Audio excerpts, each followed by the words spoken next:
Josh Rosen, thanks so much for joining the podcast. How you doing? I'm great. Thanks for having me. I think it's going to be a lot of fun.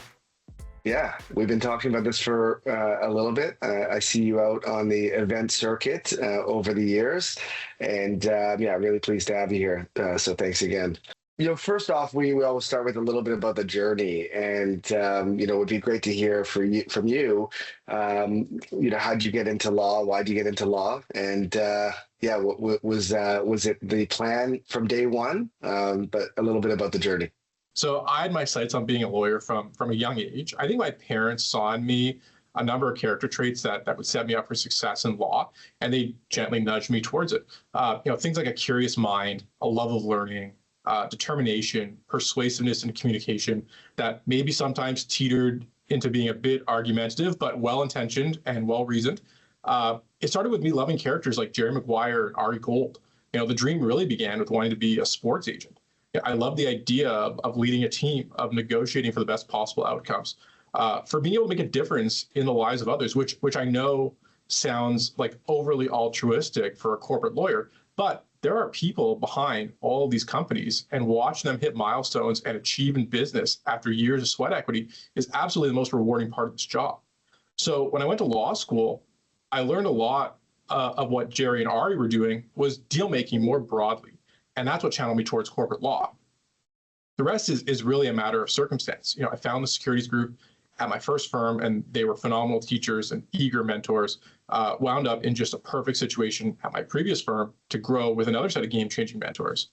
So, after a decade and change as a lawyer, I think my folks were clearly onto something. The fact that there's no typical day that I learn on a daily basis. I routinely get to work with brilliant people doing incredible things in law and business and finance and the community at large. And, it's even the right combination of networking and people work and independent deep work to suit my ambivert personality. Like, it really makes this my dream job. And I say that and I mean it. I don't know if we ever talked about my career journey, but it's been interesting. It's taken an absolute village to get me where I am. And I never lose sight of that. There's an incredible and large group of family members, friends, mentors, colleagues, clients who've all contributed to who I am. And I'm forever grateful to have had that support from them from day one. So if we want to go back into this, I started my career at a national law firm. I think it was fifth or sixth largest in Canada at the time. And it closed during my articling term. That's a conversation for another day. But during that process, my thought was, okay, I'm just at the beginning here. I have lots of time to figure things out. Which firm was that, Josh? It was Heenan Blakey. Yeah. So, there are colleagues around me who are in very different situations, who need to really devote their energy to this right now. So let me do whatever I can to take things off their plate, to give them the time and space they need to make, in many cases, life-altering or career-altering decisions. So all the students were divided up among various Bay Street firms. It was taken care of for us. Thankfully, we had at least a few more months with somewhere to go. So I moved with a number of the firm's corporate lawyers to a different firm to finish my articling term, basically told on arrival, like, don't expect to be hired as an associate. And it played out exactly as they told me it would, but I walked away with relationships from people from Heenan Blakey who had now dispersed across Bay Street. So it probably gave me a deeper network right off the bat than most new lawyers would have. So I get called to the bar, no job, newly minted lawyer. What am I gonna do, right? So I soft launched my own firm, do some contract work, including for a lawyer at another corporate boutique who is just thriving now. And who I continue to admire and consider a mentor and a friend to this day. And eventually I wound up at a mid-sized firm doing a split of corporate law and commercial leasing. It worked for a while. And one day I saw that one of the lawyers I'd become close with at the second firm had moved. So I sent him a note to congratulate him, let's grab coffee once you're settled in, turn into a coffee meeting the next day. It sounded like maybe there's an opportunity to make a move, which would put me back into more of a securities role. So here's the fun part about all of this. I'd broken my arm, my humerus bone, like right here, big bone, like a couple weeks before all this happened. So I was in a cast from my shoulder to below my elbow. This thing was huge. Like, I couldn't wear normal clothes, but I wasn't going to push this meeting. So we have coffee. He's settling well. Everything's great. Turns out they have a few people who'd come over with securities practices, but no associates to do the work. So this kind of felt like the door opening for me after a tough couple first years in practice, and it ended up being the first real proof in my career of hard work and persistence being rewarded. So I sent in my resume, gets forwarded on. I get a call from the managing partner coming in for an interview. I say, of course, I'd be delighted to. But just so you know, I'm in this huge cast. I can't wear a suit. To be totally honest, I wasn't sure how I'd even wear a proper shirt. She was good about it. So we set up the meeting. Off I went, go to the bay, I grab a dress shirt off the rack, take it to the tailor, tell him, hey, I have a big interview. I need you to help me look presentable. Here I am, this giant cast that look like crap. Can you cut half of the sleeve off this shirt so it fits around my cast, then hem the sleeve? So I basically end up with a shirt with one long sleeve and one short sleeve. Off we go. Go in for the interview, sit down at the table with the managing partner, with the lawyer that I knew, and another lawyer who I'd end up doing probably close to half my work for over my time at the firm. Goes well. I'm in the hospital getting the cast taken off, and I get a call from them with the offer. So I'm sitting in the waiting room in the hospital, most important call of my career at that point. My dad is with me, which was kind of cool.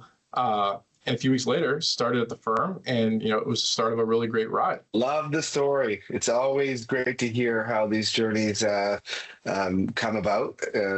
Generally, never a straight line, but that's really cool. And I'm far in now, right? So there's perspective that kind of gets added into the mix here. But think about kind of coming out of law school. You've got the dream job, right to Bay Street. And then everything kind of starts to change around you and shift. You're like, okay, what am I going to do here, right? Like you pretty much instantly realize, okay, this is going to be a curved path to get to the end destination. Did you give up on the sports or entertainment part of the agent part? Pretty much immediately. realized in Canada, like you're not really, there's not really much of that going on. But kind of when I saw those elements of what I liked about that space, or what I thought I liked about that space realistically, in kind of more general corporate law and securities law, I was like, okay, this is definitely where I can channel my energy. So are you more Ari Gold or more Jerry Maguire? I'm probably more, I don't know. I think they're both kind of fiery. I think, they're both well regarded. It's a good question. I haven't actually thought about that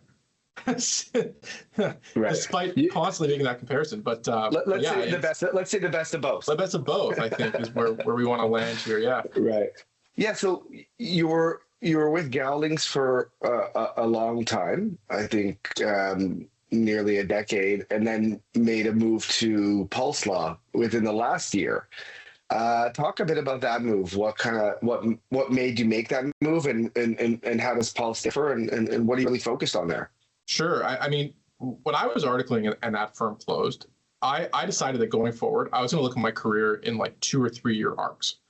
So every time that came up, I went through a checklist. Most importantly, am I happy? Am I enjoying going to work every day? Is the work I'm doing interesting and challenging? Am I growing as a lawyer? Am I growing as a person? Am I being comped fairly? And I finally got to a point where it felt like it was time for a new challenge. I spent, like you said, close to a decade at my previous firm. I really grew up there. I joined as a third-year associate. I worked my way to partner. I saw my role evolve from simply executing and managing deals for others to building a practice and creating my own platform within the firm.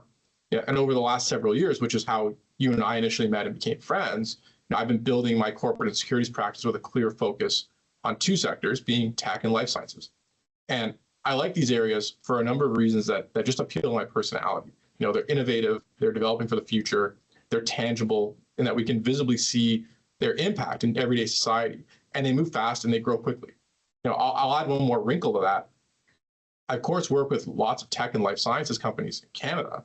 I've also really developed a keen interest in the Israeli market. Not that it's hard to see the rationale, right? Like that's a market that's globally known as Startup Nation. It's an absolute powerhouse in high tech, and it's increasingly exploring that crossover into life sciences. So over the last number of years, I've had the opportunity to work with many Israeli companies that were exploring doing business in Canada, taking investment from Canadian investment funds or banks, or going public on a Canadian stock exchange. So all that together is kind of who I'd become towards the end of my time at my previous firm. So let's shift gears to Pulse, which launched really around this time last year. And it was led by a couple colleagues from my previous firm's Waterloo office. So one of the founders, Ree, I've known since we were an undergrad. We went to law school together. I knew that she would be incredible in setting the tone for a dynamic environment and a unique approach. Todd, I'd gotten to know through the firm, and he was widely regarded as, the top tech lawyer that the firm had nationally. So their idea was, we're really good at advising on and executing transactions, equity and debt financing, M&A, and commercial law to help companies build products and businesses. So let's do it in a way that more resembles the tech clients we work with, and in the process modernizes our practice of law. So I kept an eye on Pulse in the early days, watched as they started rolling out a platform that would really leverage tech to let them punch above their weight and continue to play in the same playground with larger firms, both in Waterloo and nationally. And from a distance, it just looked like a fresh, cool approach to practicing law. And frankly, it came as no surprise to me that Pulse pretty quickly became a dominant player at KW, just given how popular and entrenched Todd and Rhea are in that market. So we started talking, and the conversation became, what if I came aboard to add a Toronto component to this? The thought there was, let's add some depth to the firm's corporate finance M&A practice. Let's add a new capability with my securities practice to be able to take our companies public in addition to facilitating M&A exits. And let's combine our networks in tech and life sciences ecosystems in KW and Toronto to add value for our clients through their growth cycle. From a work perspective, I thought, correctly, it turns out that this platform would really benefit my clients and my growth opportunities across the board. So it was a great fit there. But I also love the idea of getting in on the ground floor, where the firm is still shaping its market presence, its ethos, how we engage with clients, and how we build a culture for our people. So I'm big on being who you say you are. So the idea of a hands-on role in crafting that vision really, really excited me. Awesome. A lot there. But maybe just a double click on you mentioned a bit of the sort of tech enablement in the firm and, as a platform, like how is it different than, let's say, some of the more traditional mid-sized law firms that you've been at? Well, I think what I've realized is that a boutique firm is a really great sandbox for experimenting with tech. We can just do things at our size and scale that you can't do in a bigger environment. So, we can really go after tech that addresses specific tasks in our workflow rather than a broad application that, it's going to work here, it's going to work there, or you're going to have trouble getting people to adopt it. The other thing we can do is we can develop our own tech. We've actually started building proprietary tech in our firm that will roll out to clients, and that's going to really impact efficiency for us, but also just client friendliness. And we can also work really closely with founders of legal tech companies to be very early adopters as they're building that product to finish it and put it out there for national and international firms. In terms of the work you're doing and the focus you have, there's certainly IPOs, M&A, and financing. Where are you spending most of your time these days as it relates to those transactions? Yeah, recently I've been doing a lot of corporate finance and M&A. The IPO market's been a bit slower, but it's starting to come back. And in the meantime, I'm getting involved a lot earlier in the life cycle with companies that are tracking towards that kind of exit. The financings are increasingly at the venture stage, be it pre-seed, seed, Series A, beyond. And M&A is either accretive to add something to a business to prepare it for something bigger, or a sale to a strategic advisor. I've also been actively working with investors, looking at opportunities at all stages, generally in those tech and life sciences spaces. And I think it's going to stay the same this year. I think we'll see some more deal volume, and I think there will be a little bit more IPO activity, but I think that's where I'll continue to focus my attention. And, what kind of trends are you seeing? I mean, you spoke to a little bit, but just as far as the capital markets are concerned, there's always been this sort of cautious optimism or ready for things to really open up. But headwinds, tailwinds, what are you seeing? I mean, I think there's been a steady rebound. It hasn't been kind of sexy, but it's been steady. We're not quite back at how things looked in 2021, but we're seeing capital raised. We're seeing new listings in different corners of the market. And to have that in a market that still has a lot of uncertainty, we're still dealing with tariffs. We have interest rate pressure. There's a lot of geopolitical uncertainty. It speaks to a slow return to risk capital for the right plays, and probably also some fatigue from investors who've been sitting on the sidelines trying to time when they're going to re-enter. So new listings, I think, will continue to be interesting to watch how much risk capital gets back into the game. In tech, AI has obviously been the leader. Tons of capital going into that space. Tons of companies finding ways to incorporate AI into their offerings to appeal to investors into the market. But a lot of those companies remain private. So it's going to be interesting to see how 2026 plays out, to see if those companies shift in their mindset from, okay, we're comfortable as big private companies right now, to, we want to access the public markets. Another theme for 2025 that's worth mentioning was both regulators and stock exchanges trying to simplify the listing process and life as a public company. They're trying to ease regulatory and financial burdens on companies going public. So there have been changes to IPO prospectus requirements. There have been efforts to make capital raising easier and increase the amounts that companies can raise with streamlined disclosure. There's a simplified set of listing requirements that the TSX Venture Exchange put out, and there's a pilot program that will allow junior public companies to file financial statements twice a year instead of quarterly. So, big relief from the financial cost of being a public company. So the hope is that all of these make the prospect of going public easier for companies to engage with, and I think we will see the impact of that this year. Predominantly, would you say like venture type of listings is where you focus? Let's call it CSE, TSXV type of stuff. Yeah, that's exactly our wheelhouse. Companies that are growing to the point of like looking at a Series A. Like, I think in a lot of cases those are pretty viable to go public on the CSE or the TSX Venture. Right.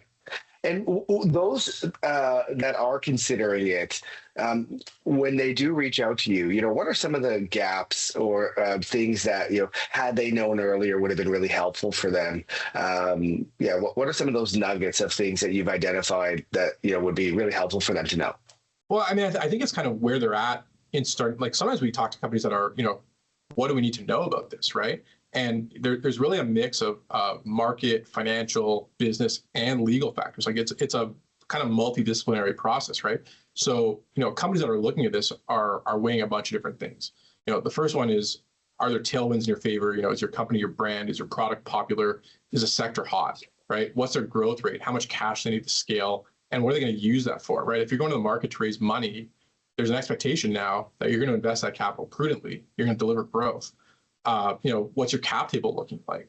If you're a company that's raised from friends and family or VCs, like, you probably have different classes of shares with different participation rights, different liquidation preferences, maybe different governance rights.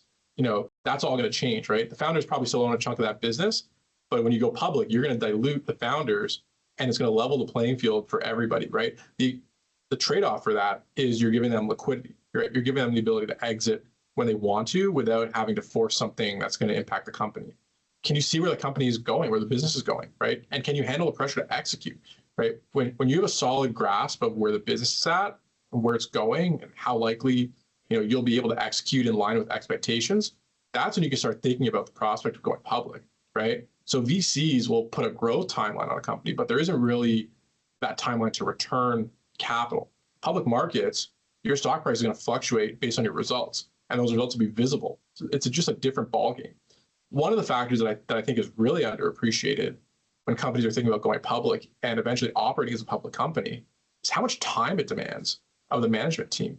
The CEO's job, obviously running the company, but now it also includes managing the market and managing investors, right? Can the company run? Can you hit KPIs with management's attention kind of split in both directions, right? And this is a great example of the importance of a really solid CFO, right? Who understands that in a public company context, that role can be diversified.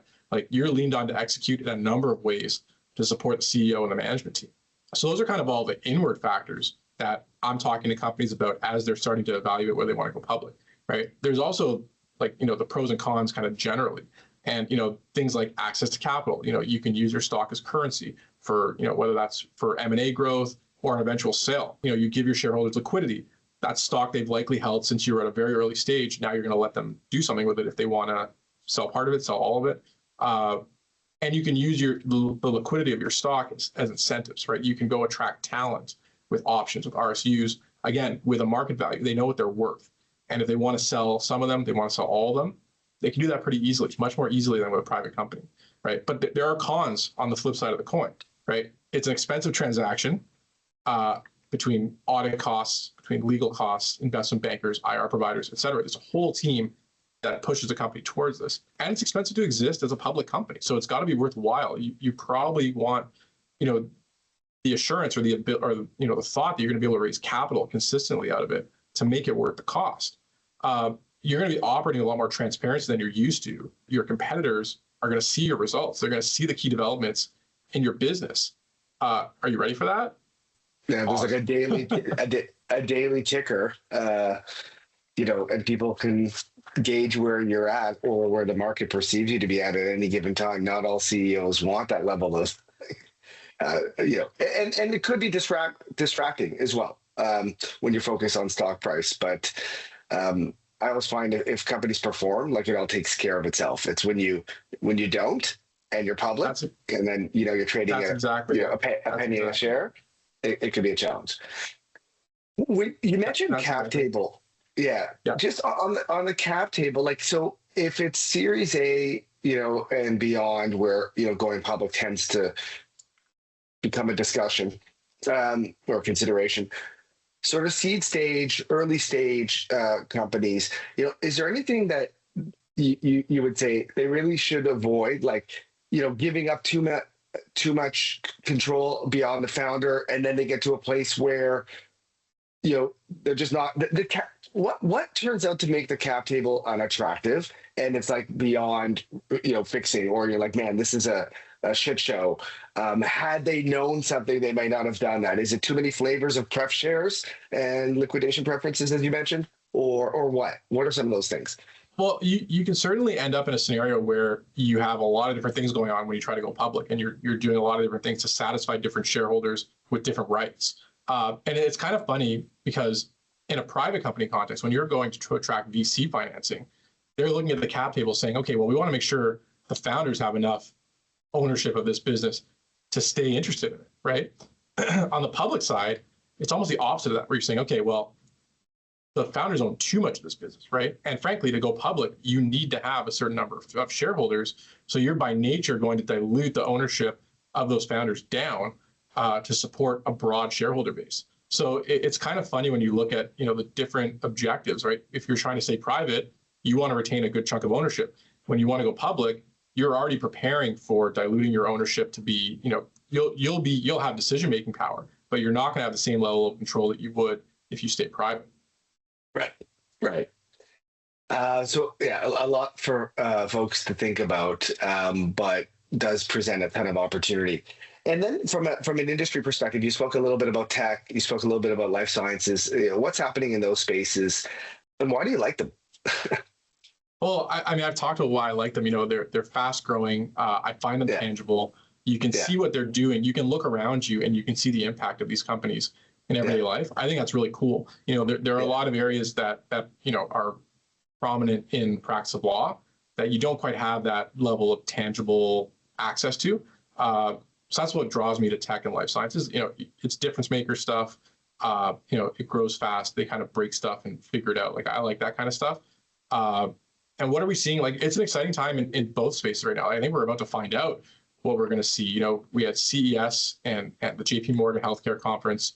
I think we're going to start seeing recaps and takeaways, and those two conferences will start shaping market sentiment for their respective industries. So, I think 2025 was steady. What I'm reading is, this was a good year. Like, we're happy with this. Deal volume was slightly up. Aggregate deal value was up, but kind of driven by mega deals. I think there's growing optimism in 2026 about these spaces, and I think we'll see what comes to fruition. So just to break it down for folks that may not be familiar, CES is the electronic consumer electronics show in Vegas. Yes. So as it relates to tech, that's sort of like a really good starting point to think about what's coming. And then JP Morgan is a healthcare conference setting the stage for what's happening in life sciences. Would you say like that is hugely impactful? Those two that are both, I think, right out the gates in the new year. Are they really that impactful as far as what's to come for the year? I think definitely. At CES, all the new tech is rolling out. So, okay, this is the future, right? This is where we're going with this. And we're going to spend probably this year and several years to follow building towards that. And JP Morgan is the same, where, you're just bringing together the entire community. Everyone starts talking. And I think the collective result of that is, okay, we've put products to market, or we put products kind of out there for people to see what's coming down the pipe. We've also put everybody in a room together so we can start talking about opportunities. We can start seeing, what we're going to be able to accomplish in business over the next 12 months or the next 18 months, 2 years, whatever it's going to be. So I think these are really powerful barometers of what we can expect.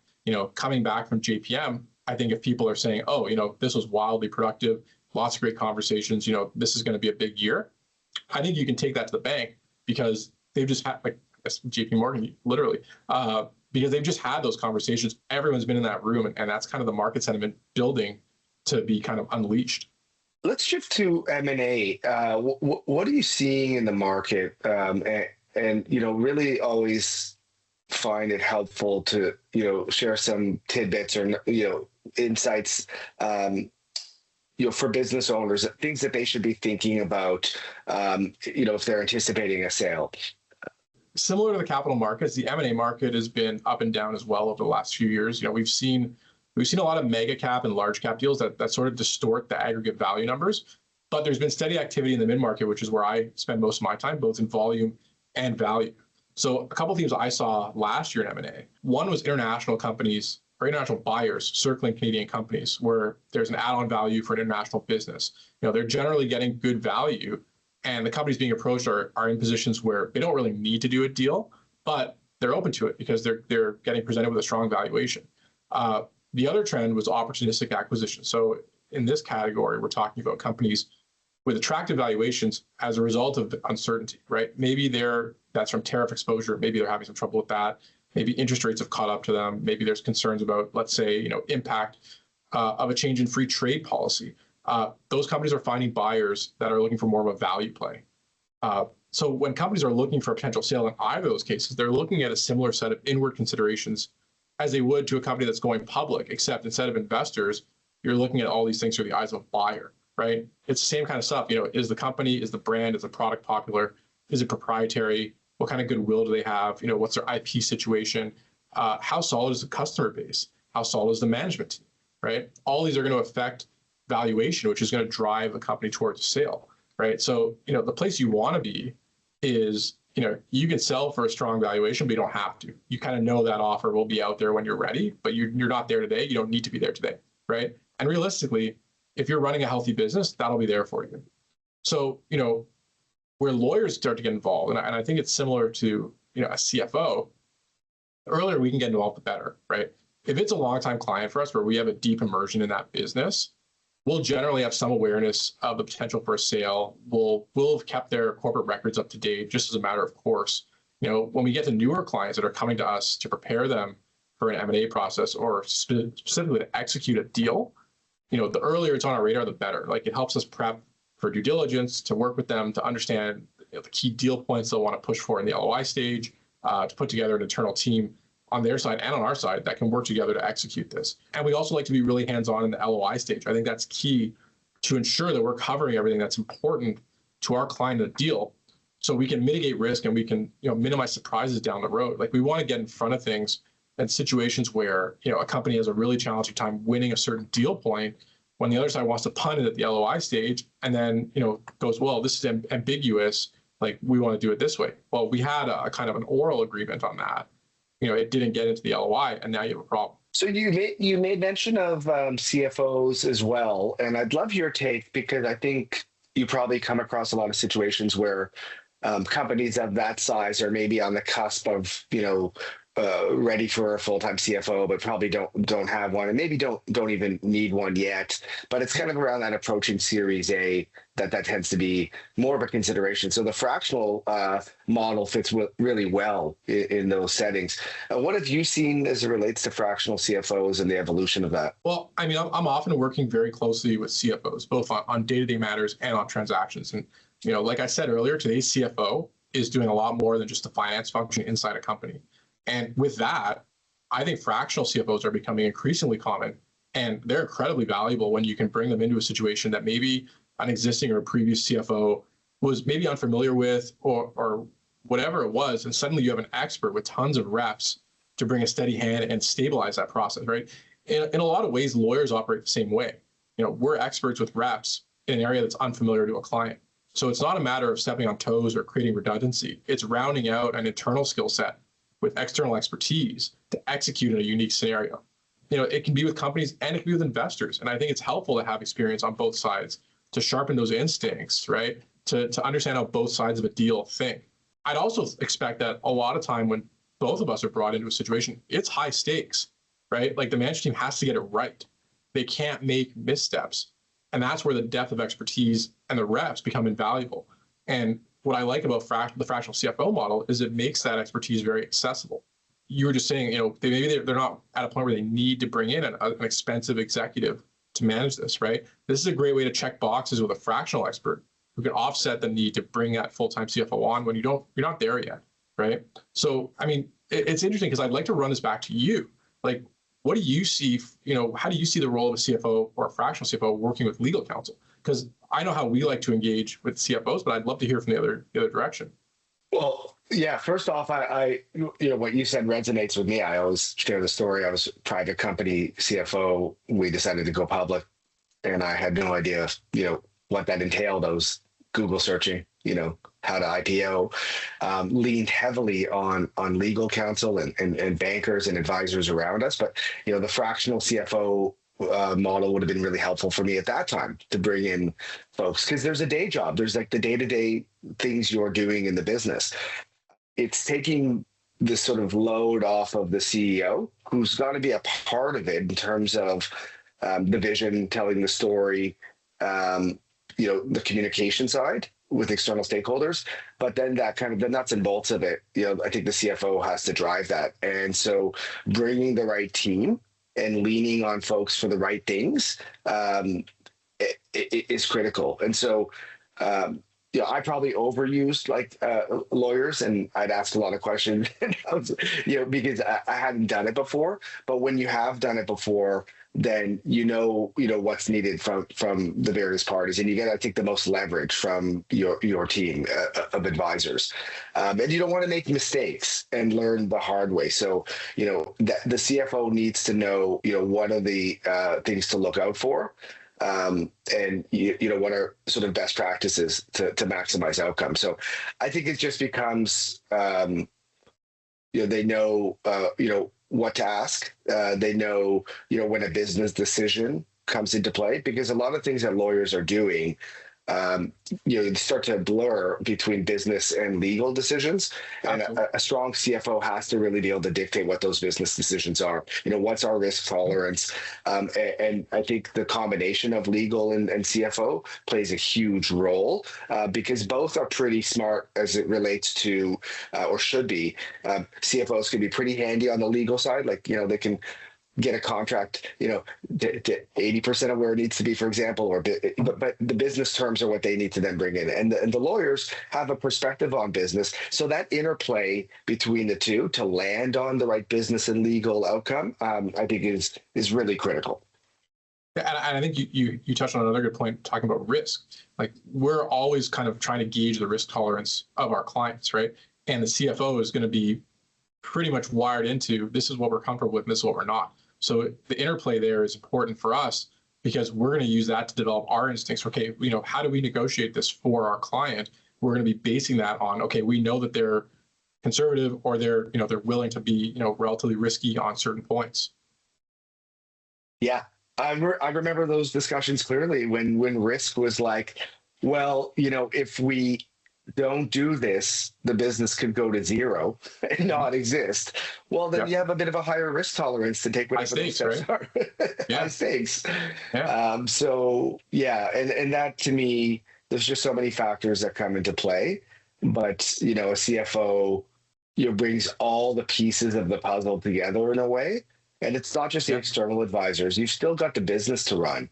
And so if you're out telling a story to the street and building, a business plan, if that doesn't translate to the actual business at some point, that's a problem too. So then it, really comes down to sort of, okay, at the CEO level, you're talking about, where's the ship going? The CFO kind of not only has to navigate that with the external parties from a transaction perspective and, what is that going to cost and how we're going to execute, but then distill it down to the business because then one day you are public and then the story has to be start to link up with the results and you're going to have to reconcile those at some point. So the CFO then, brings an operational element to that. Yeah. And so your 12-month, your budget and your operating plan, and everybody has to be singing from that songbook. Let's talk about social media presence. Sure. I always joke with you. You're really have a great presence on the event circuit. Like you're everywhere. And then sometimes I'll take weeks and months off, and I'll check out LinkedIn, and you don't seem to slow down, and it's great. You're out and about. Talk a little bit about market presence and social media presence and how that impacts your world. Sure. Well, thank you for that. I appreciate it. I think we've both put a lot of time and effort into this over the last few years. Like, I'm hardly an influencer, but I've gotten to a nice spot with it. I'm starting to see some results. I've enjoyed seeing those results.